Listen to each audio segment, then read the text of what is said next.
गरीब रिक्शे वाला अपनी बीवी को पढ़ा लिखाकर डीएसपी बनाता है, मगर जब बीवी ओहदे पर पहुंचती है तो अपनी पहचान तक भूल जाती है। वो बड़े लोगों और ऊंचे अफसरों के साथ उठना बैठना शुरू कर देती है, यहाँ तक कि अपने गरीब शौहर से हाथ मिलाना भी गवारा नहीं करती। वो अपनी हर जरूरत उन्हीं लोगों से पूरी करवाती है और बदले में उनकी हवस भी मिटाती है। गरीब शौहर ने फिर एक दिन ऐसा काम कर डाला जो इस रहती दुनिया में हर इंसान के लिए इबरत बन गया। एक बेवफा डीएसपी बीवी का सच्चा वाकया। वो शौहर जिसने अपनी दिन रात की मेहनत सिर्फ बीवी की पढ़ाई और कामयाबी पर लगा दी, मगर जब बीवी अफसर बनी तो उसने अपने ओहदे का गलत फायदा उठाया और उसी शौहर को पहचानने से भी इनकार कर दिया। रिश्तों की कड़वी सच्चाई। प्रशांत एक रिक्शा चालक था जिसकी उम्र तकरीबन 27 साल रही होगी।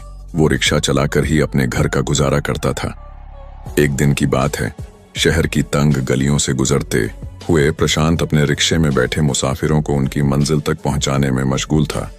यही उसका जिंदगी थी, सादगी, मेहनत और ईमानदारी से भरी हुई।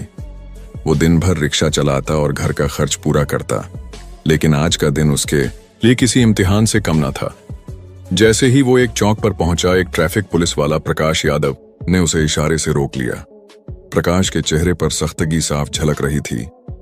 रिक्शा साइड में लगाओ, उसने हुक्म दिया।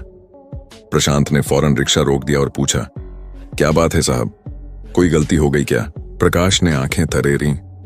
तुमने ट्रैफिक नियमों की खिलाफवर्जी की है, जुर्माना देना पड़ेगा। प्रशांत हैरान रह गया। उसे यकीन ही नहीं हुआ कि उसने कोई कानून तोड़ा है। वो नरमी से बोला, मगर मैंने तो कोई गलती नहीं की। आप बताइए, मैंने क्या गलत किया? प्रकाश ने ठंडी नजरों से उसकी तरफ देखा और धमकाते हुए कहा, बहस मत करो, या तो जुर्माना भरो या फिर थाने चलो। थाने का नाम सुनकर प्रशांत के चेहरे पर एक हल्की मुस्कान आ गई। उसे महसूस हुआ कि किस्मत ने उसे एक दिलचस्प मोड़ पर लाकर खड़ा कर दिया है। वो बेझिझक बोला, ठीक है, मुझे थाने ले चलिए। कांस्टेबल प्रकाश को लगा कि ये आदमी नादानी कर रहा है। आमतौर पर लोग पुलिस का नाम सुनकर डर जाते हैं, मगर ये शख्स तो खुद ही थाने चलने को तैयार था। प्रकाश ने उसे रिक्शा किनारे लगाने का हुक्म दिया और अपने साथी के साथ उसे थाने ले गया। जनकपुर थाना, जहां प्रशांत को लाया गया, वहां 2 दिन पहले ही उसकी बीवी समृद्धि शर्मा की डीएसपी पोस्ट पर तैनाती हुई थी। समृद्धि को इस मुकाम तक पहुंचाने के लिए प्रशांत ने दिन रात मेहनत की थी। अपनी पढ़ाई छोड़कर उसने समृद्धि को पढ़ाया, सहारा दिया।